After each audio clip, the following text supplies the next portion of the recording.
Eh, Continuando con la segunda parte, aquí hay un interesante tema que lo han reiterado en muchas preguntas y hablan de por qué los estados han cedido autonomía en términos de derechos. ¿Por qué esa soberanía de los estados, que implicaba que solamente podían acatar a sus organismos internos, a sus constituciones, a sus leyes, a sus sentencias? ¿Por qué los estados han cedido parte de su autonomía a órganos por fuera de los estados? Entonces vienen interesantes preguntas sobre qué es el derecho supranacional, cuál es el origen de esa pretensión que tienen organismos internacionales como las Naciones Unidas, de que haya unos principios y unos derechos que incluso supediten el ordenamiento jurídico interno y que estén totalmente exentos de cualquier supresión, que no se puedan suprimir ni siquiera en estados de excepción. Y esto deriva un poco de la historia. Ustedes saben que durante el final de la Segunda Guerra Mundial, ante los crímenes cometidos por el nazismo y ante la tragedia que sufrió la humanidad con tantos millones de muertos, no solamente el noble pueblo judío, los rom, los gitanos, los eslavos y muchos grupos étnicos que la historia ha olvidado un poco, ¿no? Pero que es necesario reivindicar. Frente a estos crímenes, la comunidad internacional dejó plasmada en la Declaración Universal de los Derechos del Hombre la posibilidad de que hubiera unos principios universales, de que hubiera unos principios que estuvieran por encima de la voluntad de los mandatarios, que estuvieran por encima incluso de la voluntad de los pueblos. A estos principios, que se denominaron los derechos humanos, justamente se le intentó dotar de mecanismos. Por eso el origen, que es esa gran declaración, tiene que ver con ese sentimiento de la humanidad de que esos hechos nunca más deberían volver a suceder. Ese nunca más está consignado en la Declaración Universal. Y luego de esa Declaración Universal surgen los pactos, los convenios, los protocolos, que intentan que los estados respeten esas normas internacionales y que otorguen a organismos internacionales la posibilidad de que puedan juzgar y sancionar la violación de estos principios. Claro, entonces aquí vienen muchas preguntas interesantes por parte de ustedes.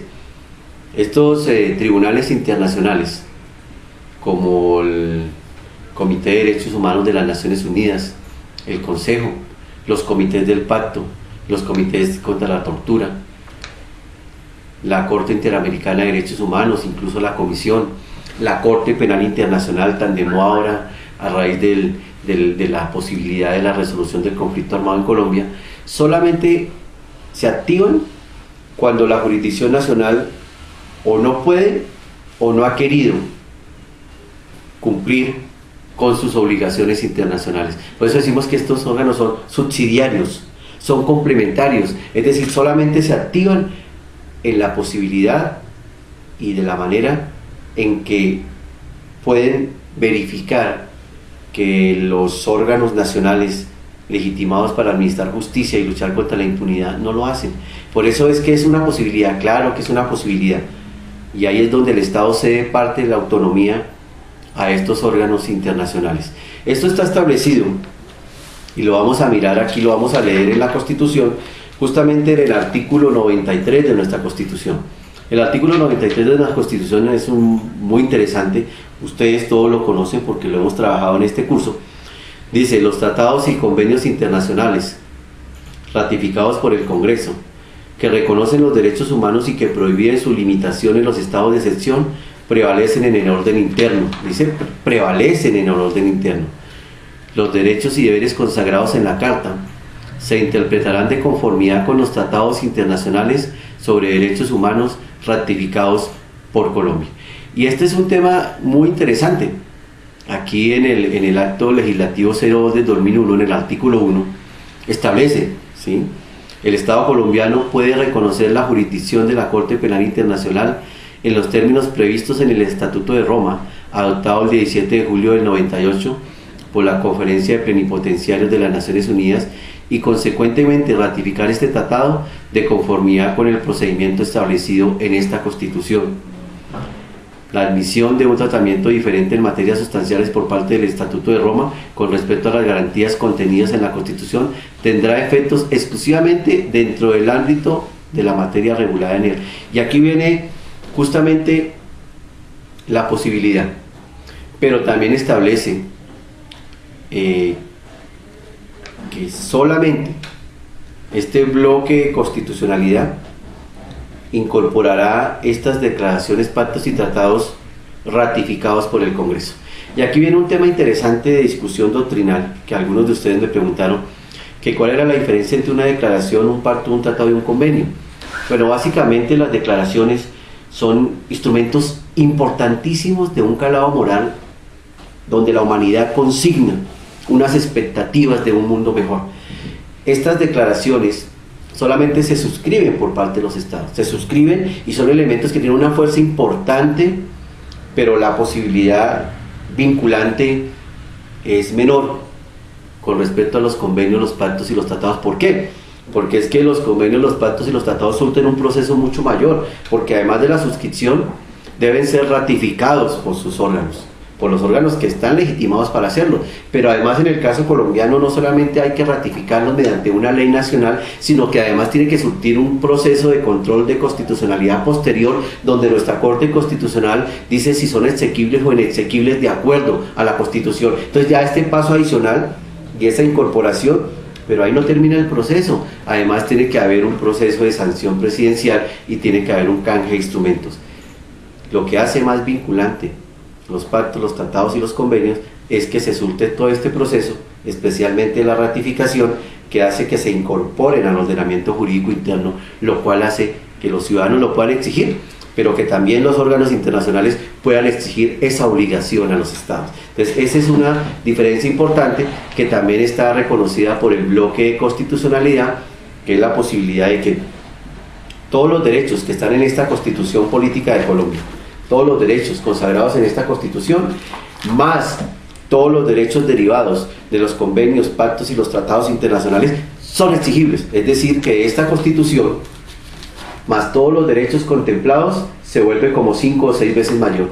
Y todos esos derechos son exigibles, tanto por los ciudadanos colombianos, como por los organismos internacionales que requieren al Estado por el incumplimiento de estas obligaciones internacionales. Entonces aquí tenemos un tema interesante que tiene que ver con el bloque de constitucionalidad y con el artículo 93. Luego tenemos un tema que para muchos es de especial relevancia. ¿Qué va a pasar con la jurisdicción de la Corte Penal Internacional frente a posibles acuerdos de paz? Yo la verdad que frente a esto solamente diría que la jurisdicción de la Corte Penal Internacional tiene claro, absolutamente claro, que hay un tipo de crímenes sobre los cuales no puede haber negativa del Estado a perseguir a los responsables de estos crímenes, que son los crímenes de guerra, los genocidios y los crímenes de lesa humanidad. Y frente a esa pregunta solamente nos tendremos que remitir al Estatuto de Roma. El Estatuto de Roma establece que estos delitos no pueden tener ningún tipo de negociación y que todos estos crímenes deben ser perseguidos por parte del Estado. Pero también existen las normas de la justicia transicional. Entonces el equilibrio entre verdad, justicia, reparación y garantías de no repetición es el proceso que deben seguir los estados para terminar un conflicto armado interno como el nuestro. Esa es una gran preocupación de todos los colombianos, una paz, y es justamente la justicia transicional, es el desarrollo de esta ecuación, qué tanta justicia, qué tanta paz, qué tanta verdad, y cómo garantizar que no vuelvan a repetirse estos hechos. Yo creo que en eso el Estado colombiano debe ser muy creativo, pero pues también debe ser muy fuerte en defender esos principios y no permitir que el Estado renuncie a perseguir a los que han cometido, los mayores responsables de estos crímenes que están establecidos en el Estatuto de Roma. Yo creo que sobre este tema tendríamos mucho que hablar. Desafortunadamente hay muchas preguntas que tienen que ver con situaciones muy puntuales, como el caso de Sigfrido Gómez, como el paso de otras personas que han sido involucradas en determinados procesos, pero pues ya eso sí se lo dejaremos a la justicia, para que sea la justicia la que resuelva de la mejor manera.